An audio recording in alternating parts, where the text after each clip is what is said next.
Mga kasayan, para malalaman kung three-way switch o mini driving light ang problema ng ating ng ating ilaw. Ito siya kasayan ha. Ito yung mini driving light natin. Ito siya ha. Tapos ito yung three-way switch natin. Bali kadalasan kasayan, ang nagiging problema ng three-way switch, gumagana yung gumagana yung high o yung low. Siya kasayan ha. Gumagana yung high niya. Tapos pag nag-low tayo, wala. Pag nag-high tayo, gagana siya. Pag nag-low, wala. Sumasabay yung yan. Sumasabay din yung white and yellow. Sumasabay yung high and low. Yan o. Pansinin nyo ha. White, tapos naging white yellow. Pag naka-low tayo, wala.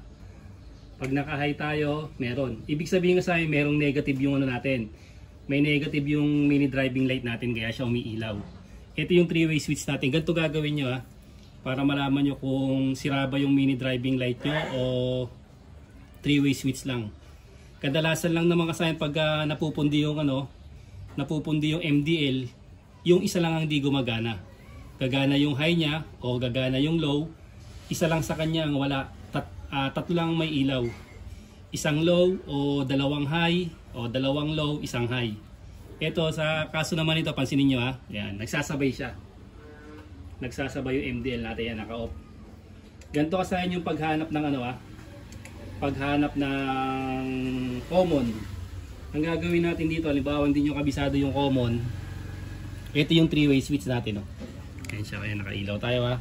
Ito yung three-way switch. Ang three-way switch, paghahanapin niyo yung common, ilalagay niyo lang siya sa negative. Ito yung test light natin ha. Kung wala kayong test light, kahit anong ilaw niyo dyan, mga eagle eye halimbawa, o sa may galing signal light, lagay niyo sa negative yung isa, tapos yung isa sa positive. Ito siya ha. Yung iilaw sa tatlo na yan, yan yung common. Kasi nakapatay tayo, nakapatay yung yan. Nakapatay siya ha. Yung iilaw dyan, yun yung common. Tsaka sa'yo na. Ayun. Ayun yung umilaw. Ito. Pag nagdikit yan, iilaw. Pag nagdikit sa kabila din, iilaw din. Kaya na, ang ibig sabihin yan, ito yung common natin. Tapos lilipat natin to sa low. Hanapin natin yung low ha. Walang umilaw. Kabila, wala rin. Hanapin natin yung high. Ito yung common ha. High. Ito yung high natin. Ayan, ito yung isa Tapos, lipat natin. Magko-combi. Iilaw siya. Ayan siya Umilaw na ngayon yung low. Ito yung high natin, may ilaw na rin. Tatlo siyang may ilaw. Dapat yan, hindi ilaw yan. Ayan siya Ayan, patayin natin. Common, high beam.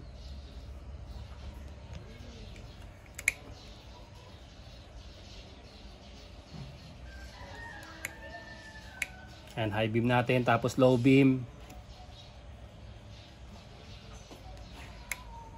Wala siya. Pero pag nag-combi, lumabas yung combi, magkakaroon siya. Ganito ngayon yung pag-testing para malaman nyo na three-way switch ang problema. Pagpalagay na natin na wala kayong test light. Hindi nyo pa alam dito kung alin dito yung common. Ganito yung gagawin nyo. Ito siya Bali yan, automatic yung common dyan ay, yung common dito, automatic meron na siyang supply. Pag naka-off yan, mapapailaw nyo siya. Ito dikit natin sa kabila. Halimbawa ito, dikit natin. Ayan, wala. Dikit natin ito dito.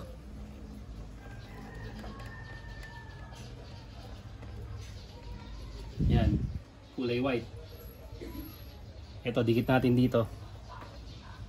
Ayan siya, yellow. Pansinin nyo kasayan Pag dito, lalabas yung white.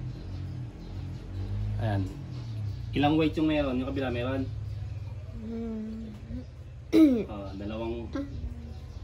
Dalawang white at yan, dalawang yellow. Siyempre pag nagdikit sila magiging combination. Ayan siya ba?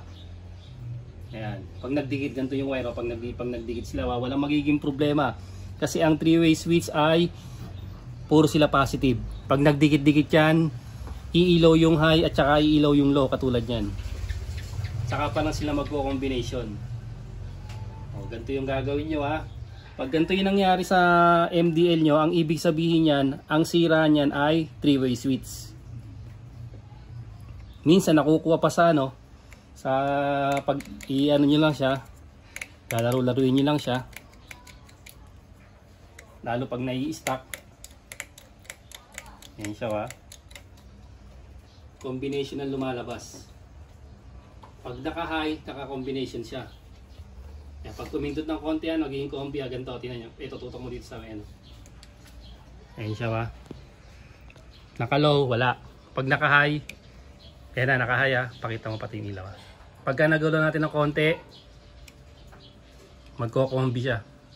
Ayan, nag-combi ha. Tapos pagka ano, white lang siya. Pag ginulo natin ng konti, nagko-combi. Ayan.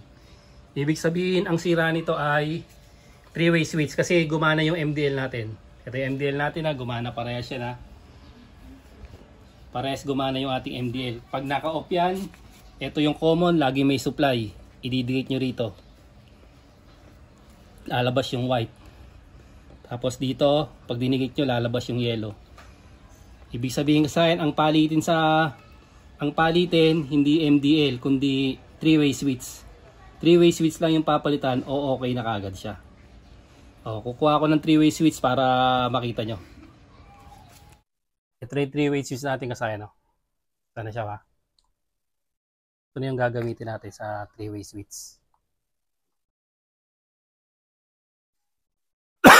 Excuse. Pagka ano, domino, kadalasan kulay blue yung ano. Kulay blue yung kanyang common. Lagay natin dito sa kulay ano. Sa common niya dati na black.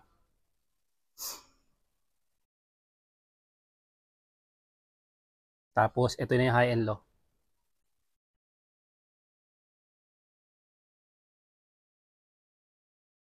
Lalagay lang natin tagid-tagisa yan. Yan kasi puro positive, kahit magkadikit-dikit yan, walang magiging problema, walang puputok na fuse. Wag lang madidikit sa negative.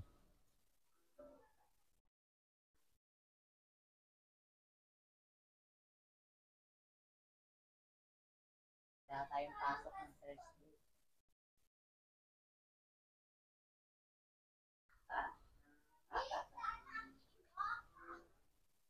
Kakabit lang natin ha.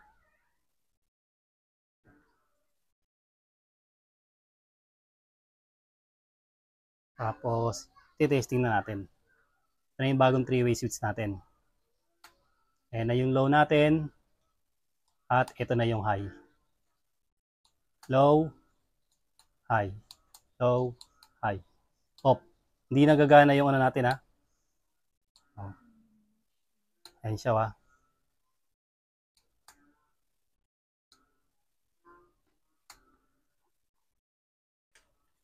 Negative.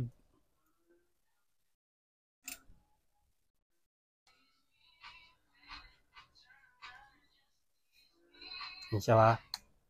Low. Wala. Ilipat sa high. Ito siya. Yung high, wala yan. Lilipat yan sa low pag nag-low tayo. Pag nag-high tayo, lilipat naman dito. O. Ganun lang kasi yung three-way switch lang ang problema pag ganun yung naging problema ng inyong motor. Umiilaw siya, yung dalawa lang, tapos nagko-combi o laging combi yung yung problema niya pag pumindot kayo kahit high o low. Nandito lang mga kasayan. Salamat sa panonood.